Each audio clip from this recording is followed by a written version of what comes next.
In this video, I want to talk about something that most of us have in common.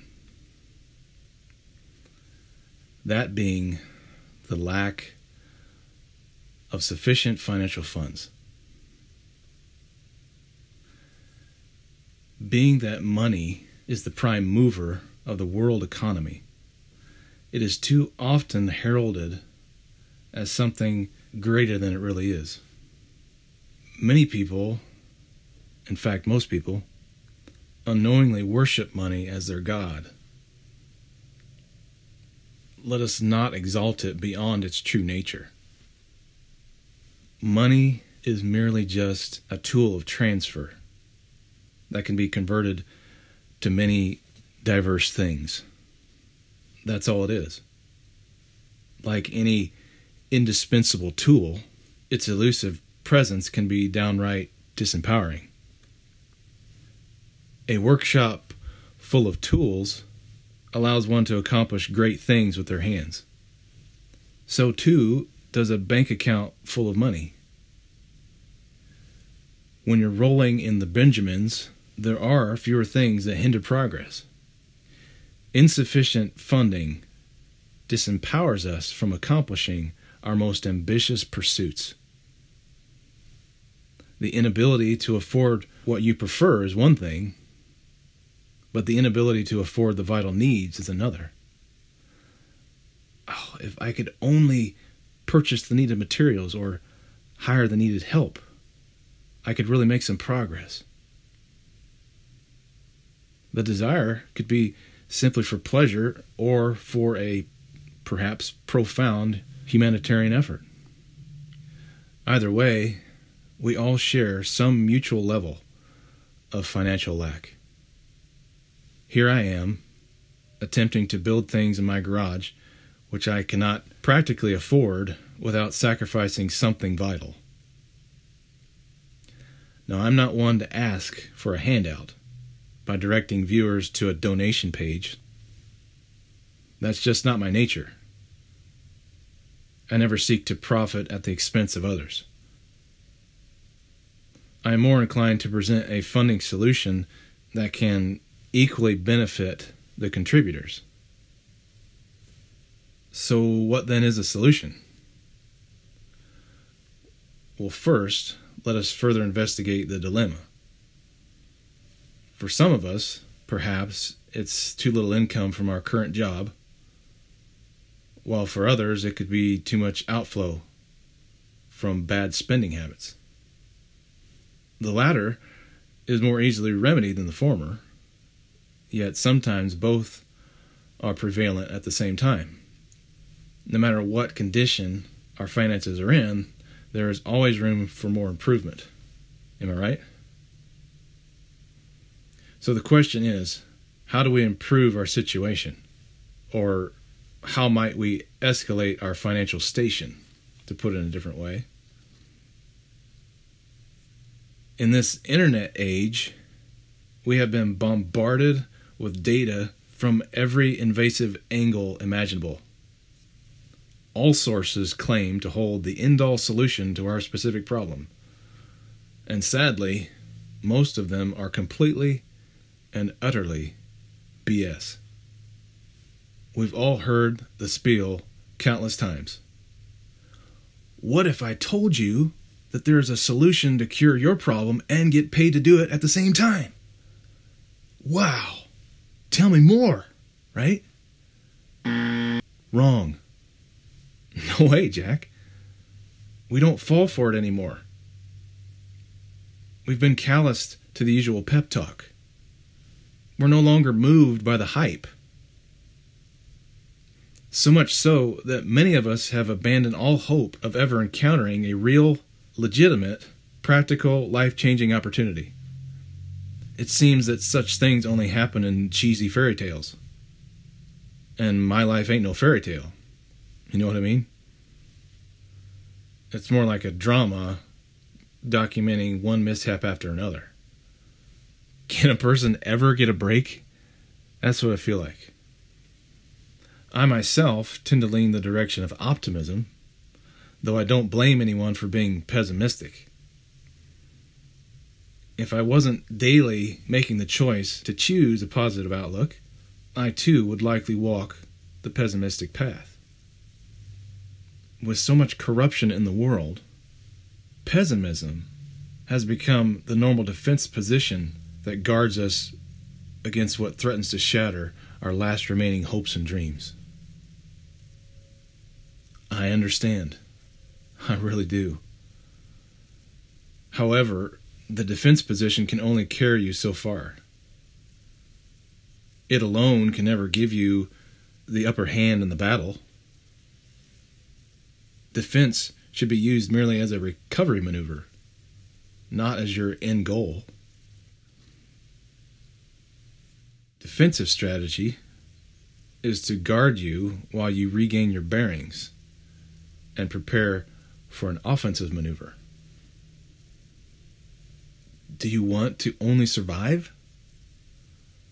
Or do you want to thrive? Survival is not living. It's merely not dying. Use it for what it's worth, but you'll never gain ground in a defensive stance. At most, it can only prolong your survival and defer your inevitable defeat. To thrive, you must take the offensive stance and claim what is rightfully yours. Most of my life, I have been a survivor, just keeping my vitals going, but remaining ever watchful for just the right moment to make my move, like a swift counterattack against the forces of oppression trying to keep me down. In 2020, I finally saw my opportunity, and I took it. My house finally sold after almost a year listed on the market. The sale left me a modest sum to work with. But until that moment in my life, I had never had a lump sum of any sizable quantity to make any headway in my financial battle. Before that time, I had spent many years just planning what I would do if ever I caught any form of financial break. I knew I wanted to invest it, but what to invest in was the question. I could see the monetary market shifting to the adoption of cryptocurrency and everything blockchain.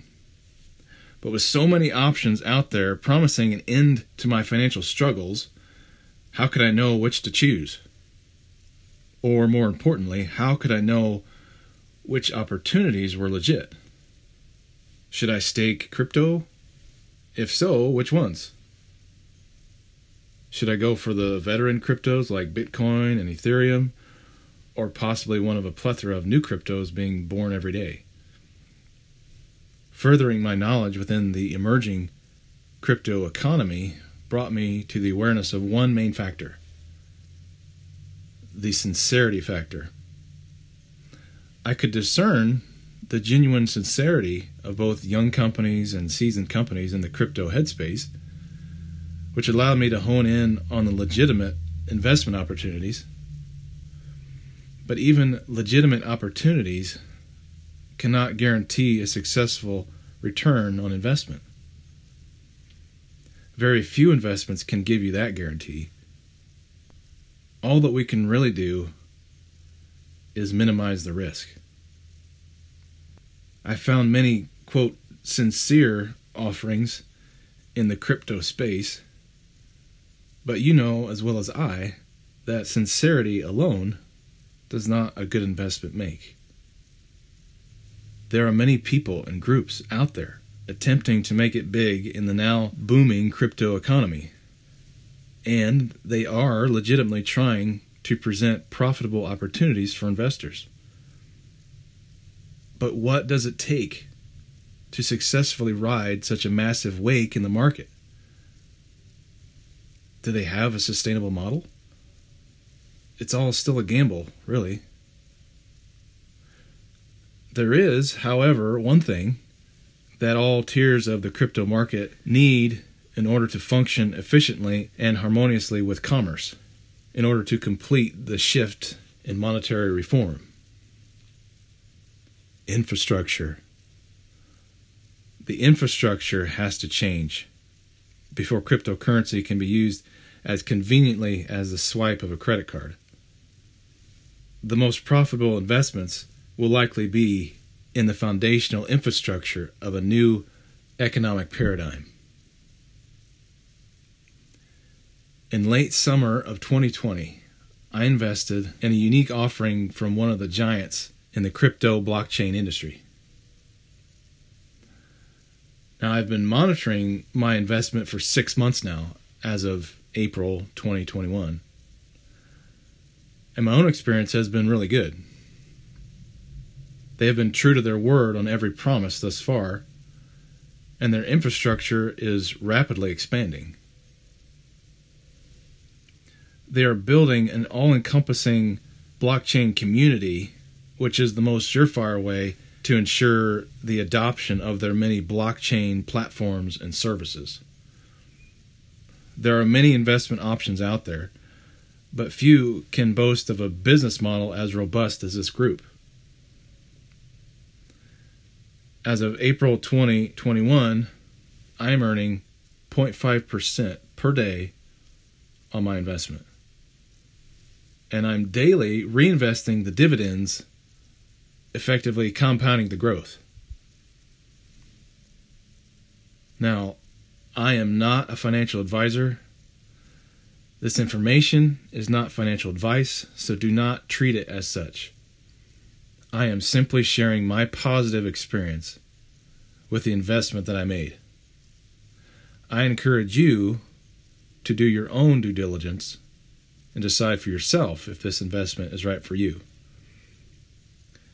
As with any investment, you must take responsibility for your own choices and actions. I am just a messenger. You assume all risk involved. If you are interested to know more, follow the link provided at the end of this video. I look forward to hearing from you.